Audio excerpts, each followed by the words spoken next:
Hello everyone, students. Today let us discuss about parliamentary executive. Okay, let us talk about it.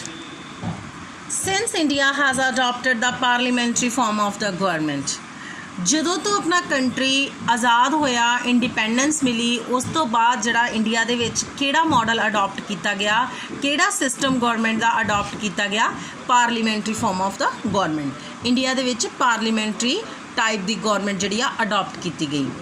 And there ਵਰ ਦ to parts of the executive. ਜੋ India ਦੀ executive ਆ, ਇਹਦੇ major to parts ਨੇ। One of them is the nominal executive and second one that is a real executive. In the nominal executive, the president is the nominal executive head. So we can say here कि जो nominal executive आ ਉਹਦੇ ਵਿੱਚ ਜਿਹੜਾ president ਆ ਉਹ ਇਹਦਾ head ਹੁੰਦਾ ਆ। nominal executive ਦਾ ਮਤਲਬ ਆ कि सिर्फ जड़ा इहदा हैड आ वो नाम मात्र एक हैड हुंदा आ। While the council of minister headed by the prime minister is the real executive. और जो रियल एग्जीक्यूटिव आ उहदे विच जिन्नियां भी पावर्स ने, जिन्नियां कि नाम दे तौर ते प्रेजिडेंट नूं दित्तियां जांदियां ने, उन्हां सारियां नूं कौन यूटिलाइज़ करदा आ? Council of minister. और उन्हां काउंसिल ऑफ मिनिस्टर का जो हैड आ प्राइम मिनिस्टर, ਉਹ ਇਹਨਾਂ ਸਾਰੀਆਂ ਪਾਵਰਸ ਨੂੰ ਯੂਟੀਲਾਈਜ਼ ਕਰਦਾ ਆ। ਇਸ ਚੀਜ਼ ਨੂੰ ਐਨਸ਼ੋਰ ਕਰਨ ਦੇ ਲਈ ਇੱਕ ਬਹੁਤ ਰੈਲੇਵੈਂਟ ਡੈਫੀਨੇਸ਼ਨ ਜੋ ਗੈਟਲ ਦੇ ਦੁਆਰਾ ਦਿੱਤੀ ਗਈ ਆ। According to Gettell, parliamentary government is that form in which the real executive consisting of prime minister and cabinet is are legally responsible to the legislature for its act। ਇਹਦੇ ਵਿੱਚ ਐਨਸ਼ੋਰ ਕੀਤਾ ਗਿਆ ਆ ਕਿ ਜੋ ਪਾਰਲੀਮੈਂਟਰੀ ਟਾਈਪ ਆਫ ਗਵਰਨਮੈਂਟ ਆ ਉਹਦੇ ਵਿੱਚ ਜੋ ਰੀਅਲ ਐਗਜ਼ੀਕਿਊਟਿਵ ਆ ਉਹ ਕੌਣ ਹੁੰਦਾ ਆ? ਪ੍ਰਾਈਮ ਮਿਨਿਸਟਰ ਤੇ ਉਹਦੀ ਜੋ ਕੈਬਨਿਟ ਆ। ਔਰ ਉਹ ਆਪਣੇ ਹਰ ਕੰਮ ਦੇ ਲਈ ਲੀਗਲ ਫਾਰਮ ਦੇ ਵਿੱਚ ਲੈਜਿਸਲੇਚਰ ਦੇ ਸਾਹਮਣੇ ਜਿਹੜੀ ਆ ਰਿਸਪੌਂਸਿਬਲ ਹੁੰਦੀ ਆ। In India both in centre and state parliamentary government has been adopted for which we are the indebted to the Constitution of Great Britain. We have already discussed in our previous videos that there are great impacts of other constitution on the Constitution of India. Similarly, जो ये parliamentary type government दी type है, इसी कित्थों obtain कीती हुई है? Great Britain तो, जो centre और स्टेट्स का जिहड़ा ये सिस्टम चला रहे हैं अपने कंट्री दे विच चल रहा है। ਇਹ ਕਿਹੜੇ ਸਿਸਟਮ ਦੇ ਅੰਡਰ ਪਾਰਲੀਮੈਂਟਰੀ ਜਿਹੜੀ ਗਵਰਨਮੈਂਟ ਚਲਾਈ ਜਾ ਰਹੀ ਆ? ਇਹ ਗ੍ਰੇਟ ਬ੍ਰਿਟੇਨ ਦੇ ਇੰਪੈਕਟ ਦੇ ਅੰਡਰ ਜਿਹੜੀ ਆ ਇੰਡੀਆ ਦੇ ਕਨਸਟੀਟਿਊਸ਼ਨ ਦੇ ਵਿੱਚ ਅਡਾਪਟ ਕੀਤੀ ਗਈ। What are the main features or characteristics of parliamentary government? ਹੁਣ ਇਹ ਪਾਰਲੀਮੈਂਟਰੀ ਗਵਰਨਮੈਂਟ ਦੀਆਂ ਜਿਹੜੀਆਂ ਵਾ ਮੇਨ ਫੀਚਰਸ ਜਾਂ ਕਰੈਕਟਰਿਸਟਿਕਸ ਕਿਹੜੀਆਂ ਨੇ? ਉਹਨਾਂ ਵਿੱਚੋਂ first of all chief executive head is a nominal executive head. ਇਹਦੇ ਵਿੱਚ ਜਿਵੇਂ ਕਿ ਆਪਾਂ ਆਲਰੇਡੀ ਡਿਸਕਸ ਕਰ ਚੁੱਕੇ ਹਾਂ ਕਿ ਇੱਥੋਂ ਦਾ ਜਿਹੜਾ ਚੀਫ ਐਗਜ਼ੀਕਿਊਟਿਵ ਹੈ ਹੈਡ ਜਿਹੜਾ ਆ ਉਹ ਨੋਮੀਨਲ ਐਗਜ਼ੀਕਿਊਟਿਵ ਹੈਡ ਹੋਏਗਾ। ਇਟ ਮੀਨਸ ਟੂ ਸੇ ਕਿ ਉਹ ਜੋ ਹੈਡ ਹੈ ਉਹ ਸਿਰਫ ਨਾਮ ਮਾਤਰ ਜਿਹੜਾ ਹੈਡ ਹੋਏਗਾ। ਜਿਵੇਂ ਕਿ ਇੰਡੀਆ ਦੇ ਕਨਸਟੀਟਿਊਸ਼ਨ ਦੇ ਵਿੱਚ ਵਾਸਟ ਪਾਵਰਸ ਪ੍ਰੈਜ਼ੀਡੈਂਟ ਨੂੰ ਦਿੱਤੀਆਂ ਗਈਆਂ। ਇੰਡੀਆ ਦੇ ਵਿੱਚ ਨੋਮੀਨਲ ਐਗਜ਼ੀਕਿਊਟਿਵ ਜਿਹੜਾ ਆ ਉਹ ਪ੍ਰੈਜ਼ੀਡੈਂਟ ਆ। ਬਟ ਉਹਨੂੰ ਪਾਵਰਸ ਬਹੁਤ ਸਾਰੀਆਂ ਦਿੱਤੀਆਂ ਹੋਈਆਂ ਨੇ, ਬਟ ਉਹ ਉਹਨਾਂ ਨੂੰ ਯੂਟੀਲਾਈਜ਼ ਨਹੀਂ ਕਰ ਸਕਦਾ। Council of minister is the real executive which marks under the leadership of prime minister. ਹੁਣ ਜਿਵੇਂ ਕਿ ਆਪਾਂ ਆਲਰੇਡੀ ਡਿਸਕਸ ਕਰ ਚੁੱਕੇ ਹਾਂ ਕਿ ਜਿੰਨੀਆਂ ਵੀ ਪਾਵਰਸ ਜਿਹੜੀਆਂ ਚੀਫ ਐਗਜ਼ੀਕਿਊਟਿਵ ਹੈਡ ਨੂੰ, ਜੋ ਨੋਮੀਨਲ ਐਗਜ਼ੀਕਿਊਟਿਵ ਹੈਡ ਆ, ਉਹਨੂੰ ਜਿਹੜੀਆਂ ਦਿੱਤੀਆਂ ਹੋਈਆਂ ਨੇ, ਉਹ ਸਾਰੀਆਂ ਪਾਵਰਸ ਨੂੰ ਕੌਣ ਯੂਟੀਲਾਈਜ਼ ਕਰਦਾ ਆ? ਉਹ ਸਾਰੀਆਂ ਦੀਆਂ ਸਾਰੀਆਂ ਪਾਵਰਸ ਨੂੰ ਜਿਹੜਾ ਵਾ ਯੂਟੀਲਾਈਜ਼ ਕਰਦਾ ਵਾ ਪ੍ਰਾਈਮ ਮਿਨਿਸਟਰ ਔਰ council of ministers. Next one, there is a close relationship between legislature and executive members। ਹੁਣ ਲੈਜਿਸਲੇਚਰ ਜਿਹੜੀ ਆ ਲੈਜਿਸਲੇਟਿਵ ਔਰ ਐਗਜ਼ੀਕਿਊਟਿਵ।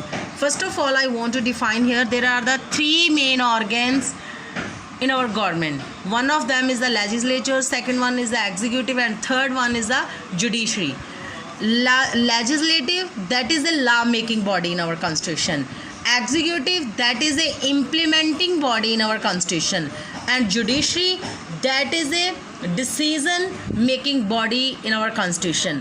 हुण जो लैजिसलेचर और एग्जीक्यूटिव आ इन्हां दोहां दे विच बहुत ज़्यादा क्लोज रिलेशन रखिया गया है। ਉਹਦਾ ਰੀਜ਼ਨ ਕੀ ਆ? The members of the council of ministers are members of the legislature. ਜਿੰਨੇ ਵੀ ਮੈਂਬਰ ਨੇ ਕੌਂਸਲ ਆਫ ਮਿਨਿਸਟਰ ਦੇ, ਇਹ ਸਾਰੇ ਦੇ ਸਾਰੇ ਜਿਹੜੇ ਆ ਲੈਜਿਸਲੇਚਰ ਦੇ ਮੈਂਬਰ ਹੁੰਦੇ ਨੇ। ਦੇ ਟੇਕ part in the meetings of the legislature. ਉਹ ਸਾਰੇ ਦੇ ਸਾਰੇ ਜਿਹੜੇ ਆ ਉਹ ਲੈਜਿਸਲੇਚਰ ਦੀਆਂ ਮੀਟਿੰਗਸ ਦੇ ਵਿੱਚ ਪਾਰਟਿਸਿਪੇਟ ਕਰਦੇ ਨੇ ਬਿੱਲ ਨੂੰ ਮੂਵ ਕਰਨ ਦੇ ਵਿੱਚ। ਔਰ ਉਹ ਬਿੱਲ ਨੂੰ that bill was sent to the another house, ਜਦੋਂ ਦੂਜੇ ਹਾਊਸ ਵਿੱਚ ਭੇਜਿਆ ਜਾਂਦਾ, ਉਹ ਸਾਰੇ ਕੰਮਾਂ ਦੇ ਲਈ ਇਹ ਸਾਰੇ ਜਿਹੜੇ ਮੈਂਬਰਸ ਨੇ ਇਹ ਰਿਸਪੌਂਸੀਬਲ ਨੇ। Next one, the council of minister work on the basis of the principle of the collectively responsibility। जो council of ministers ने they all are the working on the principle of the collectively responsibility। it means to say ਇਹ ਸਾਰੇ ਇਕੱਠੇ ਮਿਲ ਕੇ ਕੰਮ ਕਰਦੇ ਨੇ। ਜਿਵੇਂ ਕਿ ਇਹਦੇ ਨਾਲ ਰਿਲੇਟਡ ਇੱਕ ਫੇਮਸ ਕੋਟੇਸ਼ਨ ਆ, all the ministers are swim and sink together। ਜਾਣੀ ਕਿ ਮੰਤਰੀ ਇਕੱਠੇ ਹੀ ਡੁੱਬਦੇ ਅਤੇ ਤੈਰਦੇ ਨੇ, ਕਿਉਂਕਿ ਜਿੰਨੇ ਵੀ ਲੈਜਿਸਲੇਚਰ ਦੇ ਵਿੱਚ ਬਿੱਲ ਪਾਸ ਕੀਤੇ ਹੁੰਦੇ ਨੇ ਉਹਦੇ ਲਈ ਇਹ ਕੌਂਸਲ ਆਫ ਮਿਨਿਸਟਰਸ ਜਿਹੜੇ ਨੇ ਰਿਸਪੌਂਸੀਬਲ ਨੇ। ਜੇ ਕੋਈ ਵੀ ਐਕਟ ਗਲਤ ਪਾਸ ਕਰ ਦਿੱਤਾ ਜਾਂਦਾ ਹੈ ਤੇ ਪੂਰੀ ਦੀ ਪੂਰੀ ਜਿਹੜੀ ਕੈਬਨਿਟ ਆ, ਕੌਂਸਲ ਆਫ ਮਿਨਿਸਟਰਸ ਆ, ਇਹਨਾਂ ਨੂੰ ਰਿਜ਼ਾਈਨ ਦੇਣਾ ਪੈਂਦਾ ਆ। Next one, the tenure of the council of minister is not fix. ਇੱਥੇ ਇਹ ਚੀਜ਼ ਬਹੁਤ ਇੰਪੋਰਟੈਂਟ ਆ ਜੋ ਮੈਂ ਦੱਸ ਦਿਆਂ ਕਿ ਕੌਂਸਲ ਆਫ ਮਿਨਿਸਟਰਸ ਜੋ ਨੇ ਇਹਨਾਂ ਦਾ ਟੈਨਿਊਰ ਜਿਹੜਾ ਆ ਫਿਕਸ ਨਹੀਂ ਆ। ਕਿਉਂ ਨਹੀਂ ਆ? It says in the office till it enjoys the confidence of the majority party in the lower house of the legislature। lower house जो है लोक सभा ਨੂੰ किया गया। there are the two house in our parliament। one of them is a Rajya Sabha, that is the upper house in our parliament, and second one that is the lower house, that is a ਲੋਕ ਸਭਾ। ਹੁਣ ਜੋ ਕਿਉਂ ਨਹੀਂ ਇਹ ਆਪਣੀ ਇਹਨਾਂ ਦਾ ਟੈਨਿਊਰ fix? ਕਿਉਂਕਿ ਉਹ ਸਿਰਫ ਉਨੀ ਦੇਰ ਤੱਕ ਆਪਣੇ ਆਫਿਸ ਤੱਕ ਰਹਿ ਸਕਦੇ ਨੇ ਜਦੋਂ ਤੱਕ ਇਹ ਮੈਜੋਰਿਟੀ ਪਾਰਟੀ ਜਾਂ ਲੋਅਰ ਹਾਊਸ ਦੇ ਵਿੱਚ ਲੈਜਿਸਲੇਚਰ ਦਾ ਕੌਨਫੀਡੈਂਸ ਅਬਟੇਨ ਕਰਕੇ ਰੱਖਦੇ ਨੇ। Next one, while assuming office the ministers are the administered the oath of the office and the secrecy। ਜਦੋਂ ਵੀ ਇਹਨਾਂ ਨੂੰ ਇਹਨਾਂ ਦੇ ਆਫਿਸ ਦੇ ਵਿੱਚ ਅਪਾਇੰਟ ਕੀਤਾ ਜਾਂਦਾ ਆ, ਫਿਰ ਇਹਨਾਂ ਨੂੰ ਇਹਨਾਂ ਦੀ ਸੀਕ੍ਰੇਸੀ ਔਰ ਦੇ ਲਈ ਜਿਹੜੀ ਆ ਔਥ ਦਿੱਤੀ ਜਾਂਦੀ ਆ, ਕਸਮ ਚੁਕਾਈ ਜਾਂਦੀ ਹੈ ਕਿ ਆਪਣੇ ਹਰ ਕੰਮ ਨੂੰ ਜਿਹੜਾ ਵਾ ਸੀਕ੍ਰੇਟ ਰੱਖਣਗੇ। The lower house of the legislature can be dissolved before the completion of the tenure। ਇਹ ਜਿਹੜਾ ਲੋਅਰ ਹਾਊਸ ਆ, ਇਹਨੂੰ ਇਹਦਾ ਜਿਹੜਾ ਟੈਨਿਊਰ ਆ ਯਾਨੀ ਕਿ ਟਾਈਮ ਪੀਰੀਅਡ ਆ, ਉਹਨੂੰ ਕੰਪਲੀਟ ਹੋਣ ਤੋਂ ਪਹਿਲਾਂ ਜਿਹੜਾ ਵਾ ਡਿਜ਼ੋਲਵ ਕੀਤਾ ਜਾਂਦਾ ਆ, ਕਿਉਂਕਿ ਅਸੀਂ ਉੱਪਰਲੇ ਪੁਆਇੰਟ ਵਿੱਚ ਡਿਸਕਸ ਕਰ ਚੁੱਕੇ ਹਾਂ ਕਿ ਉਨੀ ਦੇਰ ਤੱਕ ਹੀ ਰਹਿ ਸਕਦਾ ਆ ਜਿੰਨੀ ਦੇਰ ਤੱਕ ਇਹ ਆਪਣਾ ਕੌਨਫੀਡੈਂਸ ਅਬਟੇਨ ਕਰਕੇ ਰੱਖਦਾ ਹੈ। Thank you.